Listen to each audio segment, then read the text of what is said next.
Une jeune fille pauvre vivant dans les bois sauva, contre toute attente, un millionnaire victime d'un arrêt cardiaque alors qu'il faisait du bénévolat.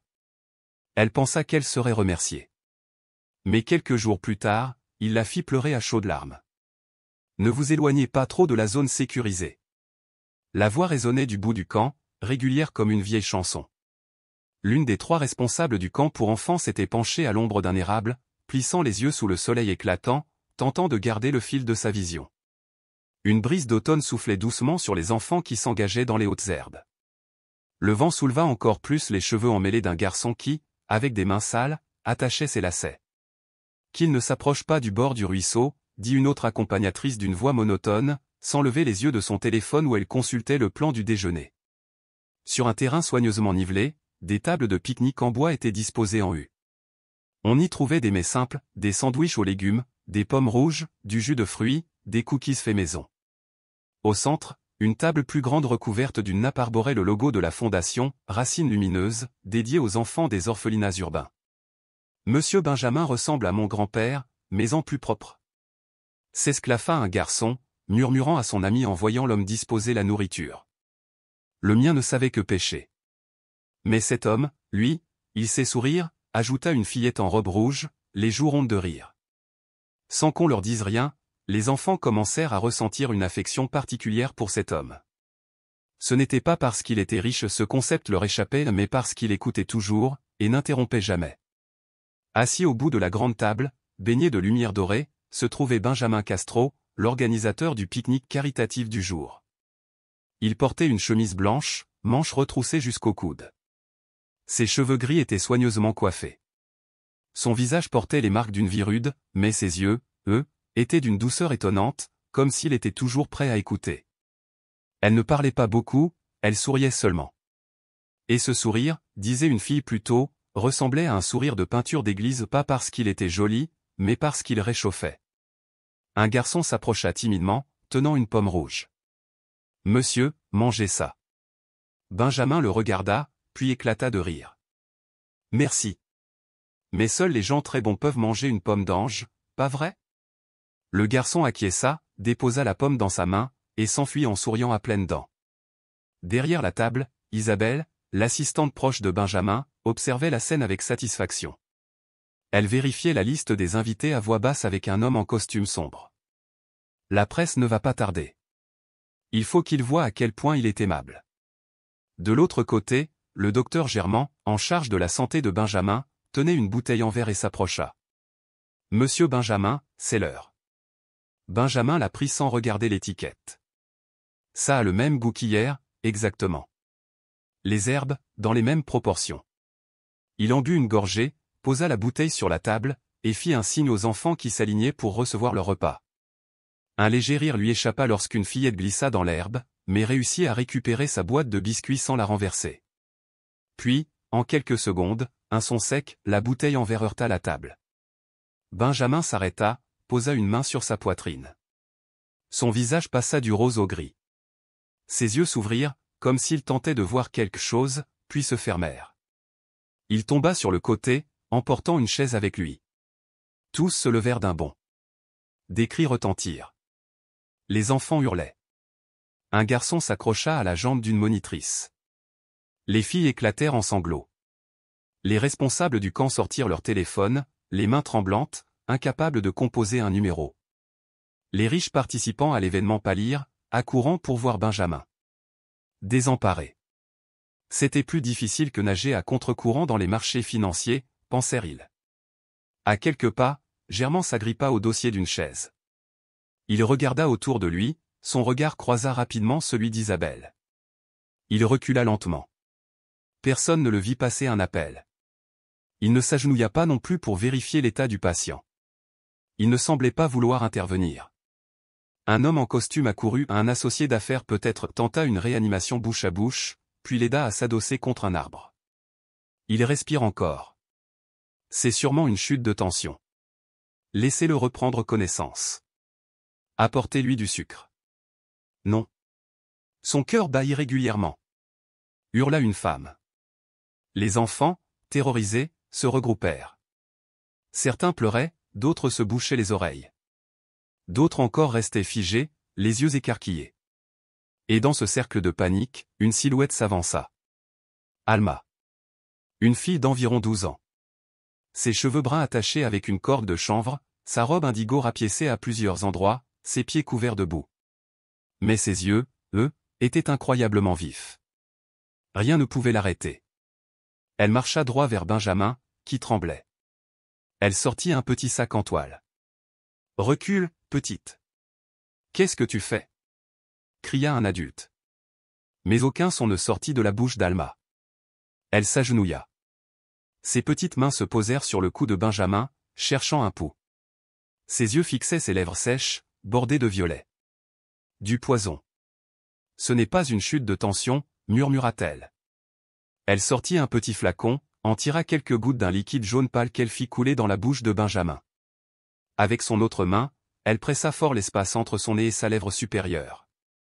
Puis, avec une rapidité féline, elle prit une poignée de feuilles séchées dans son sac, les mâcha en pâte, et les plaça sous sa langue. Alma, de l'eau. Une jeune femme courut lui apporter une bouteille. Alma inclina doucement la tête de Benjamin, versa l'eau goutte à goutte sur le coin de ses lèvres, comme une pluie douce. Benjamin eut une convulsion, puis vomit un liquide brun foncé qui coula sur son menton, tachant sa chemise blanche. « Quelqu'un peut m'aider à le coucher » demanda-t-elle. D'abord, ils hésitèrent. Mais en voyant le poison s'échapper du corps de Benjamin, la confiance grandit. Deux hommes s'approchèrent et l'allongèrent. L'herbe devint le nouveau lit du millionnaire. Elle garda sa main posée sur sa poitrine, sentant chaque battement. Sans cligner des yeux, Germain revint. Il se figea à la vue de la scène. Que se passe-t-il ici? Qui a permis à cette fille de le sauver? Une voix féminine répondit, juste au moment où la sirène de l'ambulance se fit entendre. Benjamin ouvrit ses yeux brouillés, leva la main, et attrapa celle d'Alma. Ses lèvres tremblaient, tentant de former des mots. « Dites-lui de venir avec moi. » Alma monta dans l'ambulance. Ses mains étaient encore collantes de sève. Ses yeux fixaient la main de Benjamin. Son visage était pâle, mais sa respiration se faisait plus régulière. Germain, en silence, se dirigea vers une autre ambulance. Isabelle murmurait quelque chose au téléphone. Des enfants l'observaient à travers la clôture, intrigués. « C'est qui, elle » demanda l'un d'eux. « On dirait la fille de Tarzan » répondit un autre. « C'est vrai. C'est elle qui l'a sauvée » murmura un troisième. « Oui, je l'ai vue. Elle est étrange. » L'ambulance s'éloigna, disparaissant entre les pins. Le vent faisait frémir les feuilles, produisant un murmure doux, comme si toute la forêt lui souhaitait bonne chance. Dans le hall de l'hôpital, l'odeur de désinfectant planait, invisible et persistante, s'infiltrant entre chaque pas, enveloppant même l'anxiété. Elle n'était pas forte, mais tenace, se glissant dans les moindres recoins sombres des couloirs. Un brancard recouvert de drap vert passa en roulant. Les roues résonnaient sur le sol. En même temps, une douzaine de regards se tournèrent vers la fille qui marchait derrière. Pieds nus, robe raccommodée, un sac en toile usé à la main, elle gardait encore des traces de feuilles sèches sous les ongles, un peu de boue collée à l'ourlet de sa jupe. Ses cheveux étaient emmêlés, mais ses grands yeux secs et fermes n'évitaient personne. Une infirmière recula, chuchotant à une collègue. « Mon Dieu, qui a laissé entrer cette fille ?»« C'est le secteur VIP, » répondit l'autre en étirant le cou. « Il paraît qu'elle connaît le patient. Apparemment, elle vient de sauver un millionnaire. » Une sauvage, quoi? Elle les entendait, non pas parce qu'ils parlaient fort, mais parce que le mépris dans leur ton était impossible à cacher. Pourtant, elle ne réagit pas. Elle avançait, suivant le brancard de Benjamin en direction des soins intensifs. « Halte là !» lança une voix féminine, tranchante comme une lame. Une femme d'âge mûr, en tailleur de luxe, talons hauts, un sac Hermès brillant au bras, pointa du doigt Alma. « Que fait cette fille ici ? C'est un secteur VIP. On ne peut pas laisser une sauvage sale contaminer l'air. » Le couloir se figea. Certains baissèrent les yeux, d'autres murmurèrent. Germain, qui arrivait derrière, saisit l'occasion. « Je l'ai dit dès le début. Cette fille n'est pas du personnel médical. Elle n'a aucune formation. Pour qui elle se prend? Sauver des gens avec des feuilles de forêt. Et si Benjamin était mort? Mais il ne l'est pas, lança une jeune infirmière. Il est vivant parce qu'elle a agi, pendant que vous restiez figé.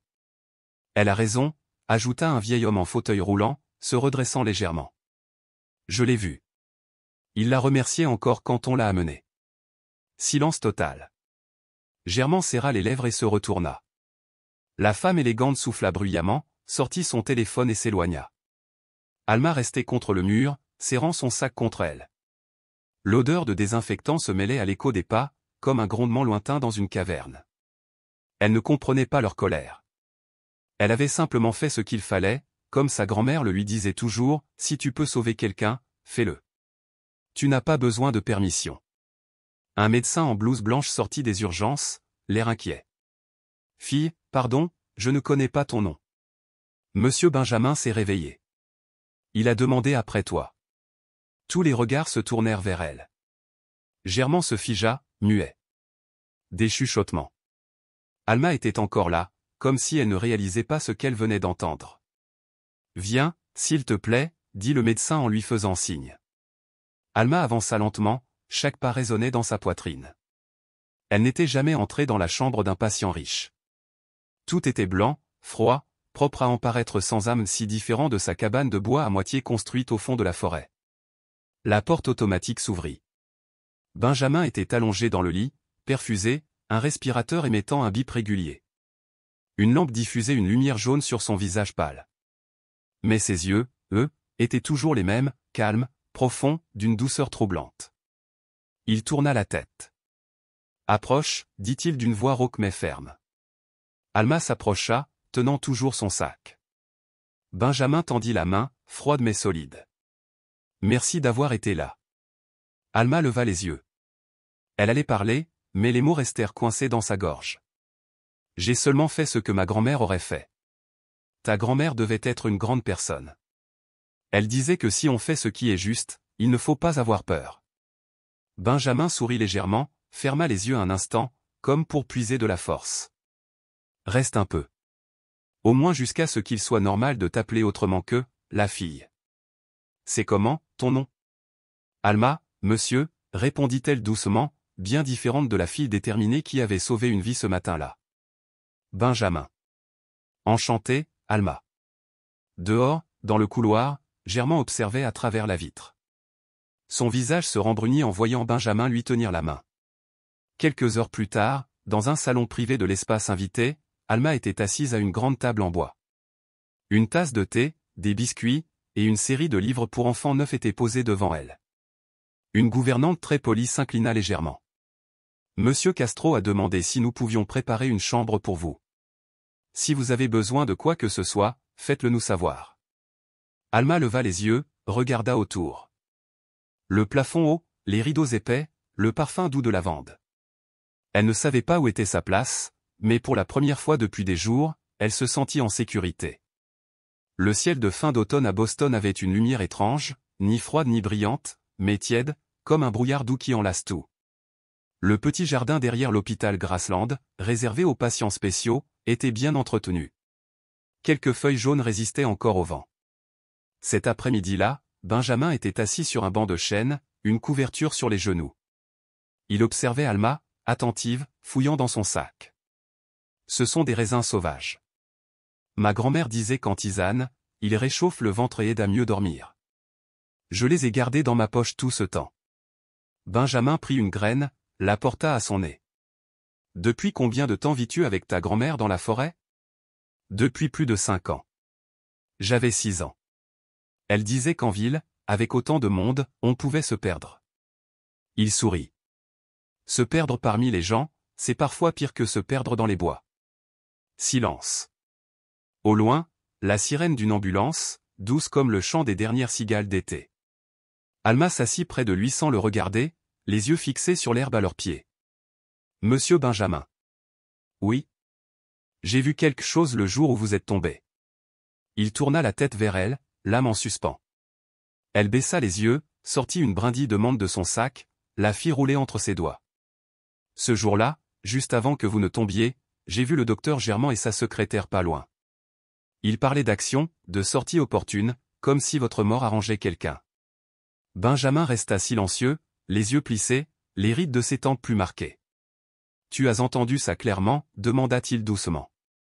Il ne savait pas que j'étais là, répondit Alma d'une voix égale. Benjamin resta immobile, puis sourit doucement, comme une brise. Peut-être as-tu mal compris, ou peut-être qu'il parlait d'autre chose, des marchés, tu sais, les financiers parlent toujours comme ça. Alma ne répondit pas. Elle soupira, mais la déception dans ses yeux était visible. Je voulais juste que vous le sachiez, même si je ne suis sûr de rien. Benjamin posa sa main sur celle de la jeune fille. Merci, vraiment. Isabelle referma doucement la porte du bureau de l'hôpital. Elle tenait la poignée de son sac de créateur beige, scrutant la pièce du regard comme si elle cherchait la moindre poussière. Elle s'assit en face de Benjamin et poussa un soupir. Je sais que tu tiens à cette fille, mais tu devrais y réfléchir sérieusement.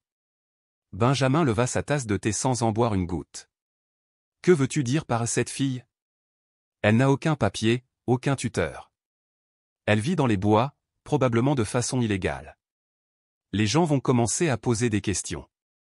Et toi, en tant que personnalité publique, tu crois que ça passera inaperçu que je laisse une enfant dormir sous mon toit? Isabelle pencha légèrement la tête.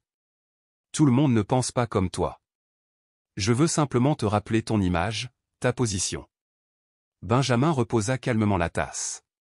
Très bien, j'y réfléchirai. Le lendemain matin, Alma regagna la cabane perchée dans l'arbre. Elle se cachait sous un érable doré, dont les planches en bois étaient un peu de travers, avec une échelle de corde faite d'écorce qui pendait mollement. Tandis qu'elle rallumait le feu dans le poêle et soufflait sur les feuilles de thé, elle entendit des pas en bas de l'escalier. Benjamin était là, vêtu d'un long manteau et d'une écharpe en laine autour du cou. Dans sa main, un sac en papier. Je suppose que cette maison est plus réelle pour toi que n'importe quel autre endroit dans le monde, non? Alma, surprise, acquiesça. Il avait trouvé le chemin facilement. Tu m'as donné une bonne description, et j'ai demandé à quelques personnes de l'hôpital. Ils s'assirent sur le sol en bois, entourés de bocaux remplis d'herbes séchées. Benjamin ouvrit le sac, du pain moelleux, un thermos de thé au gingembre, et 2 cahiers pour s'entraîner à écrire. Bonjour. Je sais que tu n'aimes pas les endroits trop peuplés, mais si cela ne te dérange pas, j'aimerais que tu viennes vivre chez moi pour un temps. Au moins jusqu'à ce que je trouve un lieu plus sûr. J'essaie de contacter des centres de protection de l'enfance pour te trouver un nouveau foyer. Alma le regarda avec méfiance. Je ne suis pas habitué aux lieux luxueux. Je ne veux pas t'importuner. Benjamin haussa les épaules. Je n'ai pas besoin que tu t'y-habitues. Je veux juste que tu sois en sécurité. Et cela ne me dérange pas du tout. Je vis seul, et ta présence me rendrait heureux. Surtout après ce que tu as fait pour moi. La jeune fille détourna le regard. J'ai peur de perdre cet endroit. Tu pourras y revenir quand tu veux. Le silence s'installa. Les feuilles craquaient dans les arbres. L'odeur d'écorce brûlée se faufilait à travers les fissures du bois. Pour la première fois, Alma se sentit acceptée, mais seulement pour l'instant. Ce même après-midi, le manoir de Benjamin ouvrit ses portes à une enfant venue de la forêt. Depuis le 2e étage, Isabelle l'observait, son regard se glaçant à la vue d'Alma franchissant le seuil. Une main crispée sur la rampe. En bas, Benjamin s'inclina légèrement pour l'accueillir, un sourire doux aux lèvres. Ta chambre est au rez-de-chaussée. Elle donne sur le jardin. Si tu ne l'aimes pas, on pourra la changer. Alma ne répondit pas. Elle se contenta d'un hochement de tête. Ses yeux balayaient un paysage étrange, des fauteuils recouverts de velours, de lourds rideaux, des tableaux silencieux accrochés au mur. Le parfum du bois, différent de celui des feuilles sèches, différent de celui du feu de camp. Ce soir-là, ils dînèrent ensemble. Alma tenait maladroitement sa fourchette, mais Benjamin ne se moqua pas. Il ne montra que de la compassion. Lorsqu'elle fit tomber un morceau de pain, il le ramassa en disant « Ce n'est rien. Un jour, j'ai renversé toute une soupière sur les genoux d'un invité. » Alma éclata de rire. Puis, elle cessa de se sentir mal à l'aise. 2 semaines passèrent. Alma commença à aménager le jardin arrière. Elle planta quelques brins de romarin. Benjamin lisait, et écrivait des lettres à la main. Chaque soir, elle lui apprenait à lire, mot à mot, dans son cahier d'écriture. Il apprenait vite, écrivait bien. Il savait même préparer le thé avec la température idéale, ce que Benjamin trouvait fascinant, presque magique. mais à l'extérieur de cette maison chaleureuse, Isabelle avait commencé à éplucher les dossiers des orphelinats du New Hampshire, cherchant des enfants non enregistrés. Elle demanda à son avocat personnel d'enquêter sur Alma, 10 ans, vivant dans les bois, mais sans résultat. Germain revint après plusieurs jours d'absence, un matin pluvieux. Il apporta 3 ordonnances, une nouvelle bouteille de détox et son visage toujours impassible. « Benjamin, j'ai ajusté la formule. Ton corps doit se réadapter petit à petit. » Benjamin acquiesça, mais ses yeux restaient fixés sur la fenêtre. Alma jouait avec un petit écureuil grimpé sur le rebord. Chaque matin, au manoir Castro, débuté par l'arôme du pain grillé, le murmure de l'eau bouillante dans la bouilloire, et les pas discrets d'Alma sur le plancher de bois. Elle se levait avant Benjamin, allait cueillir de la menthe dans le jardin, puis préparait le thé comme la dame blanche le lui avait appris. L'eau doit frémir doucement. Si elle bout trop fort, la plante perd sa saveur. La maison avait toujours été silencieuse, mais depuis l'arrivée d'Alma, 2 mois plus tôt, quelque chose avait changé. Même la lumière du soleil, à travers les rideaux blancs, semblait plus douce. Ce matin-là, comme à son habitude, Alma monta dans la chambre de Benjamin avec le plateau de thé. J'ai laissé infuser un peu plus longtemps. Cette fois, j'ai goûté. Benjamin, allongé dans son fauteuil, les yeux encore ensommeillés, hocha la tête. Il prit la tasse, en but une gorgée et sourit. C'est parfait. On dirait qu'on boit quelque chose dont on se souvient, sans savoir comment ça s'appelle. Alma déposa le plateau sur la table près du lit. Tu veux que je te coupe les ongles? L'autre jour, je les ai trouvés un peu longs. Benjamin accepta. Alma sortit un petit coupe-ongle de sa poche et tira une chaise pour s'installer près de lui. Lorsqu'il leva la main, elle remarqua d'abord que sa peau était plus froide que d'habitude. Puis ses ongles, ils n'avaient plus cette teinte rosée. Ils étaient pâles, fins, et 2 d'entre eux étaient striés de lignes noires allant de la racine à l'extrémité.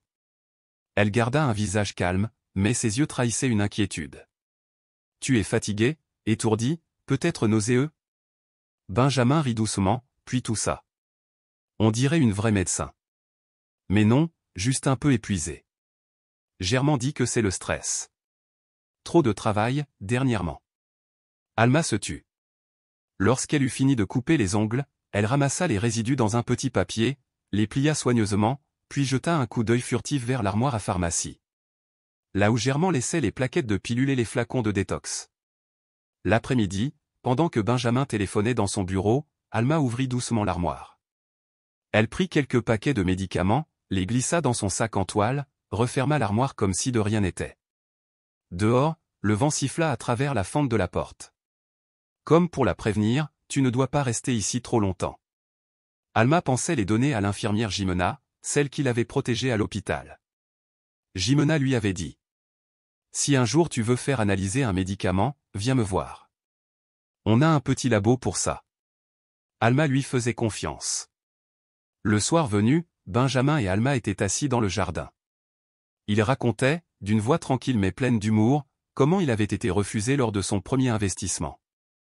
Ils m'ont dit, on ne croit pas qu'un gamin de 24 ans en sache plus que nous sur le marché. Alma éclata de rire. Et 1 an plus tard, l'entreprise dans laquelle j'avais investi a triplé sa valeur. Ils m'ont supplié de devenir conseiller.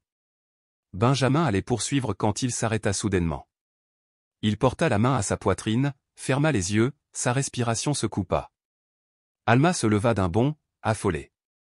Elle le soutint, le fit s'adosser à la chaise avec des gestes tremblants mais sûrs. Elle ouvrit sa bouche, examina sa langue, pressa doucement le poing entre son nez et sa lèvre supérieure. Respire avec moi. Allez. Aucune réponse. Alma s'agenouilla, commença des compressions rythmées sur sa poitrine. À chaque souffle assisté, elle murmurait, comme si elle priait, comme si elle appelait un nom. Des gens accoururent. Une femme d'âge mûr entra en courant dans le jardin. Que se passe-t-il? Alma ne s'arrêta pas. Appelez une ambulance. Vite. Un homme sortit son téléphone. Un jeune s'approcha pour soutenir la tête de Benjamin. Quelques minutes plus tard, une sirène retentit au bout de la rue. Alma était dans l'ambulance, serrant la main glacée de Benjamin. Elle se pencha et murmura. Ça va aller, je suis là. Dans le couloir de l'hôpital, Isabelle et Germain arrivèrent au moment où la civière passait. Isabelle l'attrapa par le bras, l'écarta. Que se passe-t-il encore? Il commençait à aller mieux. Germain fronça les sourcils, parla à voix basse. Que voulais-tu?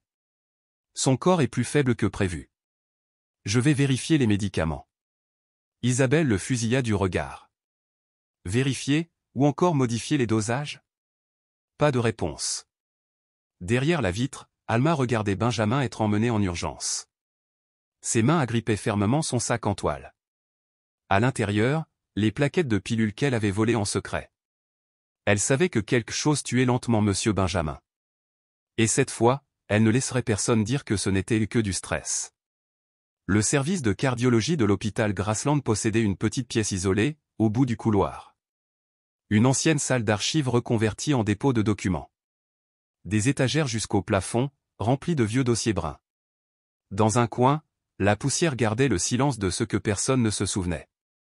C'est là que le nouveau chef du service, le docteur Joël Delgado, entra ce matin-là après avoir hérité du dossier de Benjamin Castro. Âgé de 42 ans, réservé et méticuleux, il ne faisait confiance à personne sans preuve. La nuit précédente, en analysant les tests sanguins de Benjamin, il les fit refaire 3 fois. La concentration d'éphédrine, un composé rare, agissant directement sur le système cardiovasculaire, était 10 fois supérieure à la limite autorisée. Impossible pour quelqu'un qui ne prenait pas de médicaments en contenant. Avons-nous son ancien dossier médical? Demanda-t-il à son assistante. Oui, mais beaucoup ont été envoyés à l'entrepôt. J'y vais avec vous. Sous une lumière fluorescente blafarde, il fouilla les étagères jusqu'à une pile épaisse de dossiers marqués d'une étiquette rouge, prêts à être détruits. Parmi eux, un dossier au nom de Benjamin Castro. Des notes griffonnées, et, sur la dernière page, une ligne surlignée. Signe d'accumulation d'éphédrine. Continuez la surveillance. Personne ne l'avait jamais fait. Pendant ce temps, dans la salle de repos, Alma cherchait l'infirmière Jimena. C'était son tour du matin. Jimena venait de se laver les mains lorsqu'elle aperçut Alma au bout du couloir, serrant son sac. Alma? La petite fille de Monsieur Castro? Que se passe-t-il? Alma ouvrit le sac, en sortit des plaquettes de pilules. Sœur Jimena. Je ne connais pas le nom de ces médicaments. Mais Monsieur Benjamin les prend tous les jours. Et je crois que quelque chose ne va pas. Jimena les examina, fronça les sourcils. Je vais les faire analyser au labo interne. Mais à première vue, ils semblent contenir des dérivés d'éphédrine. Alma murmura. Ma grand-mère soignait des gens qui avaient les mêmes symptômes. Ils s'affaiblissaient, puis finissaient par avoir des problèmes cardiaques. Je me souviens très bien. Cet après-midi-là, Delgado entra dans la chambre de Benjamin. Il était allongé, encore pâle, mais conscient. Monsieur Castro, je suis le docteur Joël Delgado. Dès aujourd'hui, je prendrai en charge votre traitement. Benjamin acquiesça faiblement. Il faut que vous voyiez ceci, dit Delgado, en ouvrant un dossier. Voici les résultats sanguins d'hier. Le taux d'éphédrine dans votre organisme est dangereux. Et votre dossier médical, datant de 6 mois, était classé pour destruction, avec une note d'alerte. Benjamin ouvrit de grands yeux. Quelque chose l'avait lentement empoisonné, et maintenant, quelqu'un le savait. Personne ne lui avait rien dit. Benjamin fixait la feuille de papier sans prononcer un mot. Elle ferma les yeux lentement, comme si un souvenir lointain remontait soudain à la surface. Lorsqu'elle les rouvrit, sa voix devint sèche. J'imagine que quelqu'un ne voulait pas qu'elle le sache. Ce soir-là, Jimena conduisit Alma en secret jusqu'aux archives. Toutes deux portaient des lampes frontales, fouillant parmi des piles de dossiers. Après près de 2 heures, Alma s'arrêta devant une fiche de révision médicale. Elle pointa une signature en bas de page. Regarde ça. La signature de Germain Brown n'est pas la même que les précédentes. Jimena se pencha, comparant lettre par lettre. Cette signature est fausse. Quelqu'un a peut-être signé à sa place, ou tenté de l'imiter. Alma resta silencieuse, le regard perdu vers la petite fenêtre d'où l'on distinguait à peine quelques lampadaires. On le tient presque, mais il manque encore une pièce dans son dossier. Benjamin regardait la nuit à travers la vitre, ses doigts accrochés au bord de la couverture. Dans son esprit, chaque moment revenait avec une clarté implacable. Germain évitait son regard, les conseils médicaux devenaient flous. Isabelle organisait constamment des réunions, suggérant des modifications pour la signature du fonds caritatif. Tout commençait à se dévoiler. Et maintenant, grâce à l'observation silencieuse d'une fille des bois, le rideau se levait. Graceland, la nuit, semblait recouverte d'un voile de velours gris. Dans la chambre de Benjamin, la lampe de chevet diffusait une lumière douce sur son visage. Ce même visage qui avait un jour fait la couverture de Forbes comme l'homme qui accomplissait des miracles pour des enfants sans nom. Mais à présent, ses yeux portaient un fardeau plus lourd, pas seulement à cause de la maladie. À la petite table près de la fenêtre, Benjamin parcourait les relevés du Fonds Castro, l'organisme caritatif auquel il avait consacré une grande partie de sa vie. Les chiffres, les colonnes de dépenses, chaque virgule, chaque date, tout semblait normal à qui ne regardait pas le but sous-jacent. Dépenses pour un séminaire à Genève. Il murmura, surpris. Je n'ai rien autorisé ce mois-là. Il entoura la ligne au stylo rouge, puis passa à un autre poste. Coût pour l'importation de plantes médicinales. Isabelle s'occupait habituellement de ces dossiers. Les produits étaient censés tester de nouvelles méthodes dans les centres de soins ruraux. Mais le rapport détaillé notait que les livraisons n'étaient jamais arrivées, sans aucune signature d'un destinataire. Au même moment, dans le couloir de l'hôpital, Alma était assise dans le bureau de l'infirmière Jimena. Sur la table, une tablette affichait une vidéo extraite des caméras de l'établissement. « Regarde bien, dit Jimena. Ici, le docteur Germain prend la bouteille de tox et en change l'étiquette juste avant d'entrer dans la chambre de monsieur Benjamin. L'image est floue, mais ses gestes sont clairs, ajouta Alma en serrant les poings. C'était avant le jour où il s'est évanoui, non? Jimena hocha la tête. À l'autre bout du couloir, Germain apparaissait, impeccable, les cheveux lissés, sa blouse blanche sans un pli. Il frappa à la porte de la chambre avec une boîte de médicaments à la main. Benjamin, j'ai ajusté un peu la dose. Votre corps a besoin de se réadapter. Je pense qu'il vaut mieux continuer ce traitement. Delgado entra presque aussitôt. Désolé, j'ai ordonné la suspension de tous les médicaments en cours. Rien ne doit être administré sans mon autorisation. Germain tourna la tête, toujours souriant. Je ne fais que mon travail. Benjamin me faisait confiance depuis 10 ans. Delgado, sans sourire, répondit. Et il a failli en mourir. Germain s'interrompit, posa la boîte sur la table et se dirigea vers la porte. Quelque chose de sombre traversa son regard, mais s'évanouit aussitôt. Ce même après-midi, Isabelle proposa d'une voix faussement affectueuse. Benjamin devrait se reposer dans un endroit plus tranquille. Il y a un centre de rééducation dans le Vermont. C'est discret, calme, sûr. La presse ne le dérangera pas là-bas. Delgado s'interposa immédiatement. Il a besoin d'une surveillance constante. Le déplacer dans cet état serait extrêmement risqué. Isabelle força un sourire. Je ne pense qu'à sa santé. Benjamin sentit le piège, sans rien dire. Mais sa main, sous la table, avait déjà appuyé sur le bouton d'enregistrement d'un petit appareil caché dans le manteau d'Alma la veille. Ce soir-là, Germain entra dans la salle de repos du personnel supérieur. Pensant être seul, il passa un appel. Oui, j'ai changé l'étiquette comme vous l'avez demandé. Il ne soupçonne rien. Et l'argent? Isabelle s'en occupera. Personne ne découvrira rien. Dans la poche d'un manteau accroché près du bureau, le dictaphone tournait toujours. Quand Germain sortit, Alma entra silencieusement, le récupéra et l'apporta à Benjamin dès le lendemain. Je ne sais pas si c'est suffisant, dit-elle. Mais peut-être que vous devriez l'écouter. Benjamin écouta l'enregistrement en entier. Il ne dit rien. Mais quand il retira les écouteurs, ses yeux n'étaient plus perdus.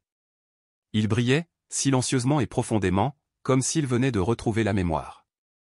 Dans le bureau du docteur Delgado, Benjamin remit une copie de l'enregistrement, avec les fiches médicales et les images des caméras. Delgado hocha la tête. Nous avons tout ce qu'il nous faut. Benjamin parla pour la première fois depuis des semaines, d'une voix ferme. Il est temps de les démasquer, avec les mêmes moyens qu'ils ont utilisés pour m'éloigner de la vérité. La lumière du couloir filtrait doucement par la fenêtre, projetant les silhouettes des feuilles d'érable sur le sol blanc éclatant. La porte de la chambre 312, où Benjamin Castro se reposait, restait entr'ouverte. Une légère odeur de menthe s'échappait du sachet de thé qu'Alma venait de préparer. L'atmosphère était si paisible que le bruit d'une page tournée ressemblait à l'écho d'un souvenir lointain. Benjamin observait une page du carnet médical qu'Alma apprenait à tenir. Elle notait chaque jour sa tension, sa température, la couleur de sa peau, jusqu'au teint de son visage. Son écriture était soignée, simple, mais certains mots ne venaient pas d'une fille ordinaire. « Tu écris avec beaucoup d'attention », dit Benjamin en refermant le carnet d'une voix douce. Alma esquissa un sourire. « J'en ai l'habitude. Avant, ma grand-mère m'a appris à noter chaque petit changement, surtout quand on s'occupait de personnes avec de fortes fièvres. Leur peau changeait peu à peu de couleur. Une fois, elle a su qu'un homme avait été empoisonné rien qu'en regardant ses yeux. » Benjamin leva les yeux vers elle. « Ta grand-mère était infirmière ?» Elle secoua la tête.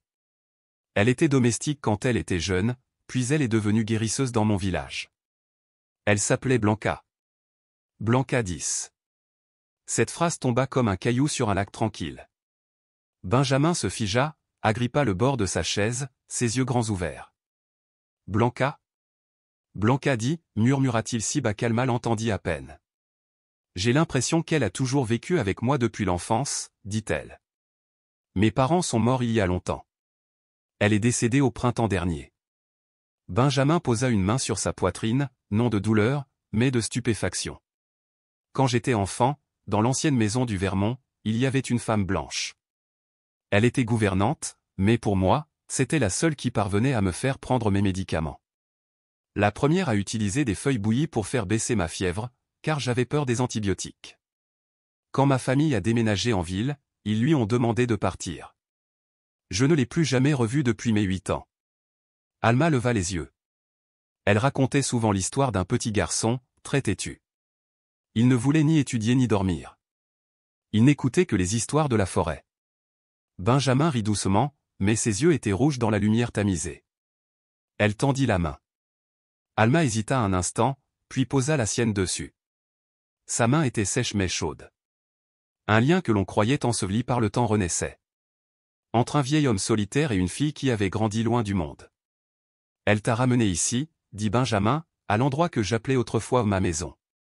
Et maintenant, tu m'as sauvé la vie. » Alma ne répondit pas. Elle hocha simplement la tête.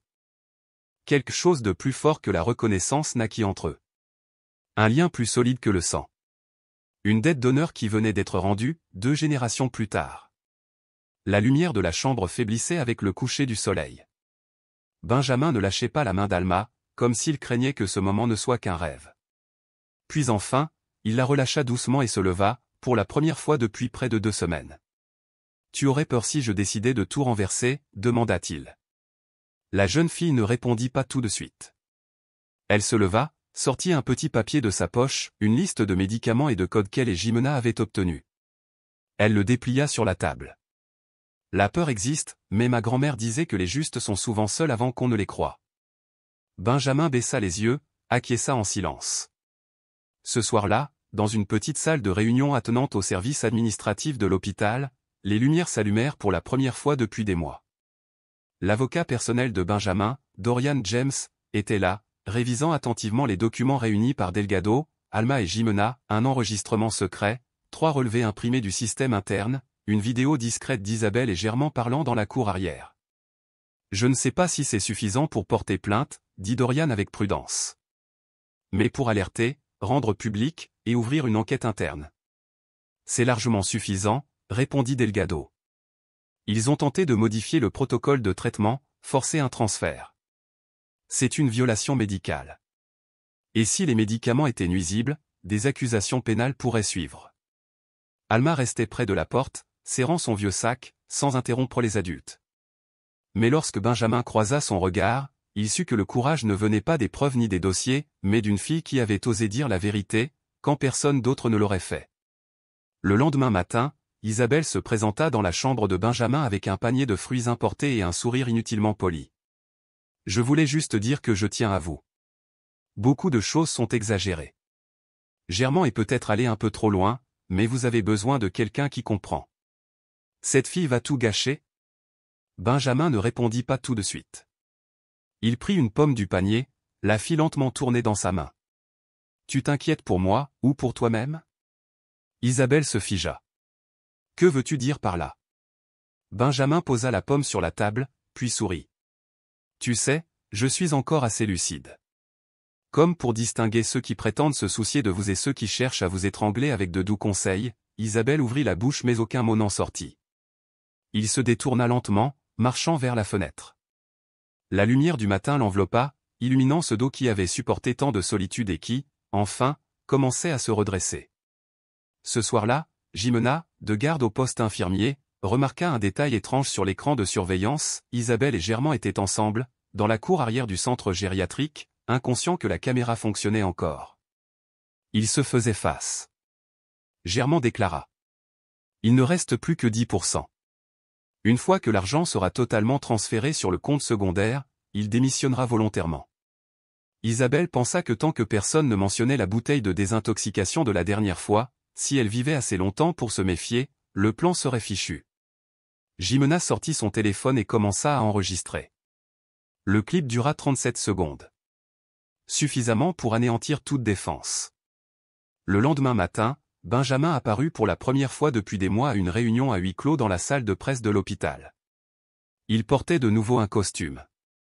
Pas luxueux ni ostentatoire, mais simple. À ses côtés se tenaient l'avocat Dorian Alma et Jimena, une formation inhabituelle mais solide. Il posa un enregistreur sur la table, puis projeta la vidéo secrètement capturée. Ensuite, il montra une copie de signature falsifiée et des relevés financiers aux écarts flagrants, comme des coupures révélant le vrai visage sous des masques familiers. Pas de mots mélodramatiques ni de larmes. Juste un vieil homme disant. J'ai fait confiance aux mauvaises personnes, et c'est pour ça que j'ai failli perdre la vie. Mais grâce à Dieu, il me reste encore du temps pour dire ceci, pour rappeler à ceux qui ont été à ma place, ne négligez jamais les petits détails. Ne vous laissez pas isoler par une confiance aveugle. La réunion ne s'acheva pas par des applaudissements, mais par un long silence. Un silence plus éloquent que toute accusation. Alma resta dans un coin de la salle, sans dire un mot. Mais lorsque Benjamin s'approcha et posa sa main sur son épaule, ils comprirent tous les deux, à partir de maintenant, ils n'étaient plus des victimes, mais ceux qui décideraient où diriger la lumière. Le grand hall de l'hôpital Graceland fut transformé ce matin-là en salle de presse improvisée. Les chaises alignées avec soin, le pupitre recouvert d'une nappe blanche, les lumières du plafond reflétaient sur le sol poli. Des journalistes de grands quotidiens et de chaînes locales étaient présents. Les caméras braquées vers la scène, prêtes à capter la vérité.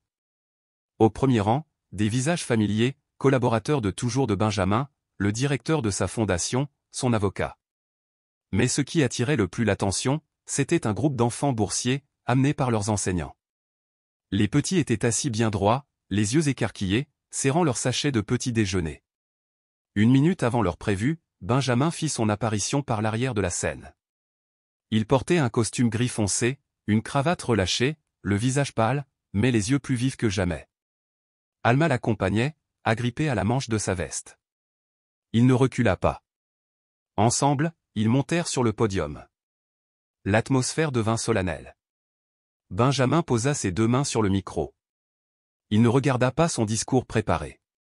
Il prit simplement une longue inspiration et commença. Merci d'être venu. Aujourd'hui, je parle non comme fondateur ou entrepreneur, mais comme un homme qui a frôlé la mort à cause de sa propre négligence, pour avoir fait confiance. Les clics des caméras étaient à peine audibles. Sa voix était calme, sans colère, sans pathos, seulement sincère. Je croyais que ceux qui signaient à ma place, ceux qui disaient veiller sur moi, étaient ceux qui me protégeraient. Mais parfois, la cupidité se cache sous les apparences de la loyauté. Il se tourna vers Delgado et hocha la tête. Le docteur présenta brièvement les résultats médicaux. Chaque chiffre apparut à l'écran.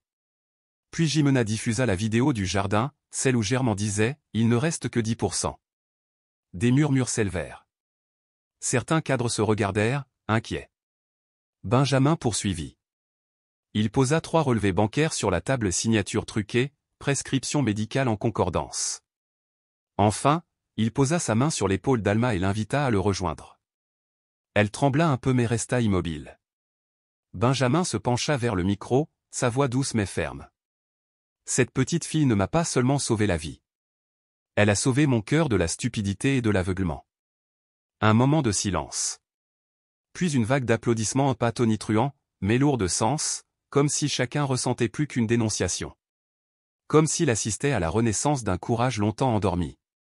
Au fond de la salle, Isabelle se leva d'un bond. Son visage maquillé devint livide. C'est faux. Elle m'a piégé. C'est un mensonge. Cette fille est une imposture.